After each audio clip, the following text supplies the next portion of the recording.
So hey everyone, welcome back to another quick and very interesting tutorial where in this quick tutorial I'm going to show you a process by which you can compare two images side by side online without using any software. Now in order to do it, just simply open any of the browser you have, and here you have to search for diff checker image. Just simply search it and open the first website that appear right in front of you.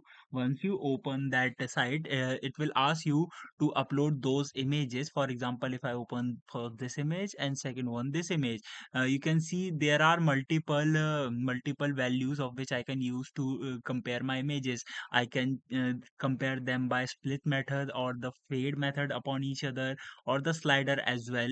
I can compare them like this on also, or even I can check only the difference of two values. For example, this part of the both images appears to be same, so it won't look like negative effect. By this method you can easily check all the highlights or all the differences between two images side by side. Alright, so that's it for this video. I hope this video will be helpful for you. Make sure to hit the like button and subscribe button for more such helpful and interesting tutorials. See you in the next one. Take care.